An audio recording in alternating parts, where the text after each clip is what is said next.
I'm Wendy, and welcome to Hot Tips with Happy to Host Education. In this short video, I'm going to show you how to organise your Google Drive. In this session, we'll learn how to create and use naming conventions, set up a good folder structure, add numbers to folders, colour code important folders, and manage your time in the Shared With Me folder. So let's have a look at a Google Drive. This one's actually quite organised. There are a few files at the bottom that need putting into folders, but there is at least a folder structure there. I've started to put folders that might be useful for me in my teaching, such as extracurricular if I'm working with students in extracurricular classes, or if I'm a mentor or a coach, I might need a folder for that. And definitely a personal one for those files that I know I'm not going to share with anyone else in the organisation. But one that's missing at the moment is the folder for my classes this year. So I can simply make a folder for this year's classes.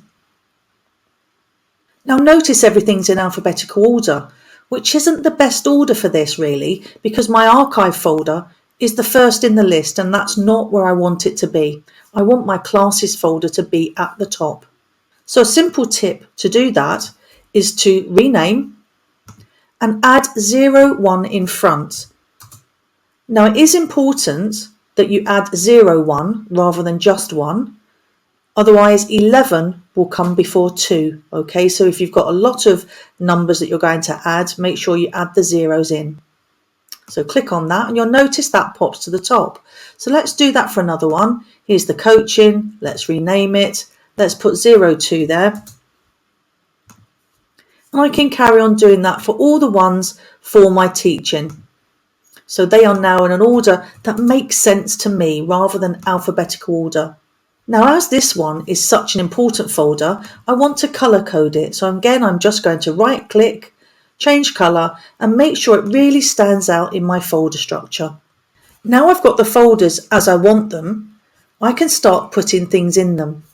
So I've got a few files at the bottom here. I've got this one. I'm going to just hold the shift button down and select it.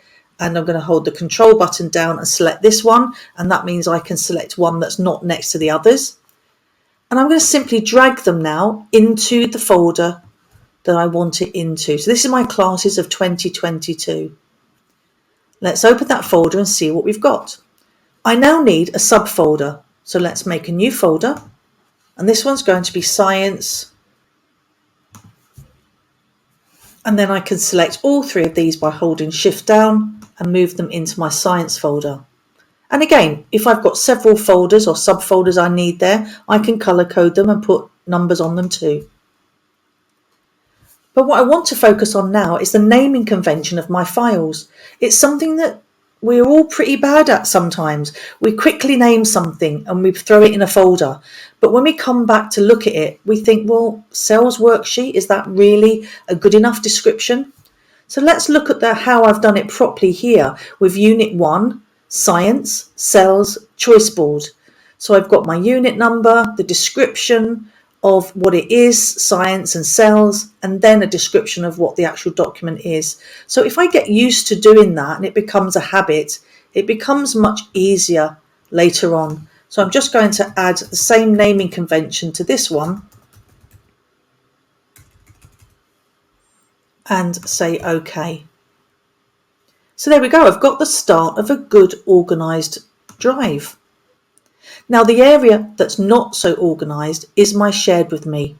In this area, it's where people send you files or share files with you that you don't own. They've just given you access to them.